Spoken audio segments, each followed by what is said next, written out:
Ayaw umalis ni Jace dito sa pinagstayan namin sa Tomamu pero kailangan na namin umalis. At para makalimutan niya yon, dinala namin siya sa mga pasyalan at ito din yung mga ginawa niyang activity. Hi mga Marikoy, ito na nga pala yung araw na alis na kami dito sa glamping Tomamu. Ito na din yung araw na kinakabahan ako baka kasi hindi pumayag si Jace na umalis dito. Sabi pa lang, ina-explain ko na sa kanya na kailangan naming umalis dito pero hindi pa kami uuwi. Anyway, dumating na nga pala yung sundo namin si Kuya Ruel. Binook namin siya para sa transfer namin from Tomamu to Sapporo. Para hindi masayang yung biyahe namin, nag-asa ko sa kanya kung pwedeng mag-tour muna kami bago pumunta ng Sapporo. Pumayag naman siya mga Marikoy at pinackage na niya yung babayaran namin. Pang-unang stopover nga namin yung pinupuntahan nila dito na falls. Yan, mapapansin nyo okay naman si Jace mga Marikoy. Feeling ko akala niya maggagala lang kami tapos babalik kami sa glamping Tomamu. Pero alam ko, naiintindihan niya yung sinasabi ko sa kanya na kailangan na namin pumunta ng Sapporo. Ayun lang nga, hindi siya umagri kahit na naiintindihan niya. Kaya ang ginagawa ko, lagi ko siyang nire-remind na magsasapporo na kami. At minsan nga, bigla-bigla niya na lang kaming nilalayasan. Dahil hindi pa kami kumakain ni Daddy Tano, kaya naisipan kong itry at bumili dito. In fairness naman, masarap, mas madami yung potato. Katapos sa falls, mga Marikoy, dumiretso na kami dito sa may mga snow activity. Itong sledding ang isa sa mga nilulook forward ni Jace, kaya kagad pinagkuha ko siya. Pagkakita niya nga na hawak ko ito, tuwang-tuwa siya mga Marikoy. Noong una nga pala gusto niya mag-isa, kaya yan nagtatry siya na i-push yung sarili niya. At nung na-push siya at nagtuloy-tuloy siya hanggang sa ibabahan na napakabilis. Medyo kinabahan ako dito pero nairaos naman ni Jace. So pagkatapos nito ayaw niya nang umulit mag-isa, nagpasama na siya kay Daddy Tano. Alam ni Jace na ayaw kong itry yung mga to kaya hindi siya nagpapasama sa akin. Daddy Tano talaga yung katandem niya sa mga ganyang activity. Pabili nga din pala siya ng toy na nakakagawa ng snowball. Binilhan ko na siya mga Marikoy, madalang lang naman to para remembrance na din niya. At tapos namin dyan, dumiretso na kami sa zoo. 1,000 yen lang nga pala yung bayad sa ticket dito, tapos libre yung mga bata. At masasabi kong napakamura lang kasi napakalaki ng zoo na to at ang daming makikita. Pre, pagdating namin dito, unang hinahanap ni Jace yung mga penguin. Last year nga pala, galing kami dito mga Marikoy, wala kaming masyadong napuntahan. Nakita, napanood lang namin yung penguin walk. Oh, that's a seal. Another one. There's a dog. Hi, penguin. Where are you?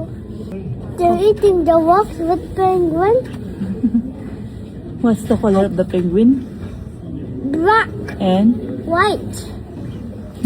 Ngayon lang namin sila nakita ng mas malapitan at hindi naglalakad. Habang tinitignan namin sila, napansin ni Jace yung nakaiga na penguin. Wake up. Up to walk. I will watch you. What happened to the penguin? Ha? Sleeping. Uy!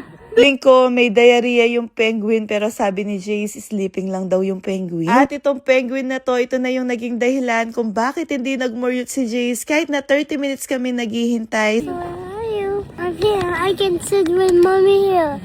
Can I sit with mommy? Yes, I sit. Kaya niya pa nga akong umupo dyan, sit with her daw mga Marikoy habang hinihintay namin yung penguin. Upo naman ako pero may mga times na tumatayo ako kasi nahihirapan ako sa pag-upo. Tsagang naghihintay si Jace dahil gusto niyang makitang maglakad yung penguin na nakahiga. Noong nag-start na mga Marikoy, ito yung mga reaction namin.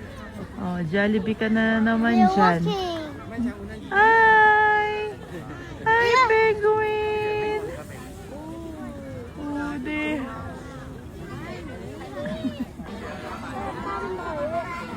Lahat ng penguin naglakad at walang naiwan na kinatuwa ni Jace. Ibig sabihin kasi yung nakahiga na penguin, sumama siya na naglakad. Sobrang kinatuwa ni Jace, para siyang nanay ng penguin na napaka-proud.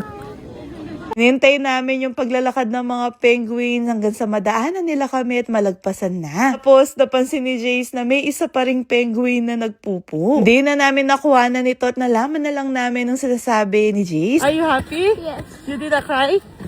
Good job! You get the penguin. What happened to the penguin? Pupu?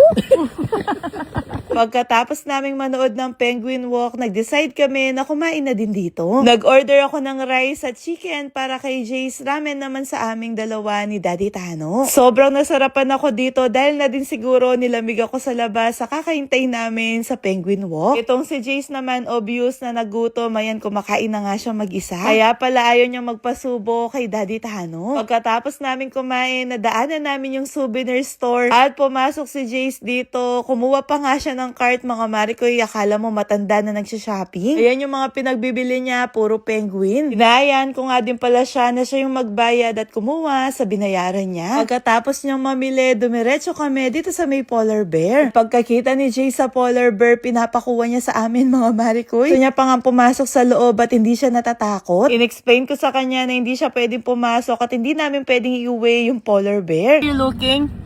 Why hotel? Oh, na White Hotel. We go to Sapporo na. No, I'm in the white We stay in the other hotel with bathtub and... No, bye bathtub and Oh, with CR. no, I want to You don't like to go home? outside.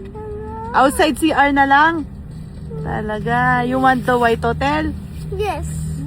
But it's done na. You have to transfer in the another hotel. White hotel with At habang nasa biyahe kami, napapansin niya na palayo na kami ng palayo. Dito niya na na-realize na hindi na kami babalik sa glamping Tomamu. Buti na lang bumili siya ng penguin at ito yung naging comfort niya. penguin. Sinasabi niya sa akin, ito din daw yung penguin na nagpupo. Nantahan nga din pala namin yung lonely tree, mga Marikoy. At dito din ako nag-slide at muntik na ako yung maging lonely. Tapos, pagsapit ng gabi, hindi pa kami uwi dahil may last pa kaming pupuntahan. At ito nga yung sikat na Ningle Terrace. Saktong dumating kami dito, bumuhos ang snow na napakalakas. Maganda nga pala yung lugar na to, pang picture-picture. Tapos, wala namang masyadong gagawin. Maglalakad lang at titignan yung mga bahay. High style sila pero hindi sila tinitirhan, mga Marikoy, may mga nagtitinda lang. At dito nga kami dumiretso sa nagtitinda ng bake milk. Na-just kasi ito sa amin ni Kuya Rowel, ito daw yung pinupuntahan dito. In fairness naman, mga Marikoy, masarap at kakaibang milk. Yung sa taas niya parang sugar na nilalagay sa leche plan. Tapos sa lahat ng binake, hindi siya mainit, malamig siya. At tapos naming mag-bake milk, naglakad-lakad lang kami dito. Actually, puro lakad lang yung gagawin, mga Marikoy. At syempre, di na rin namin sinayang yung pagkakataon, nag-emote-emote na din. At isa sa mga kina-good mood ni Jace, habang naglalakad kami dito, nakikita siya ng parang playground. Yung mga snow activity din dito, kaya tinry namin puntahan na ni Daddy Tano. Mura lang nga pala yung binayad namin dito, tapos may libre ng slot para mag-slide. Daddy, my love! Ah! Wow! My Jace!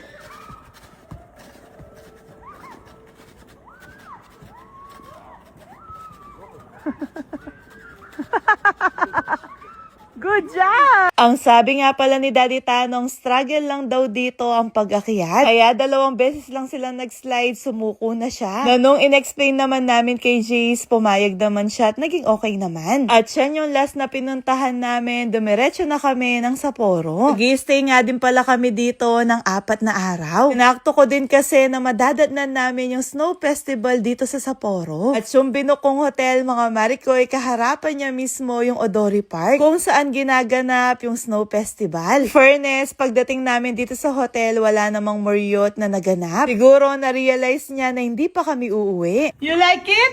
Yes! Are you sure? Yay! You like here?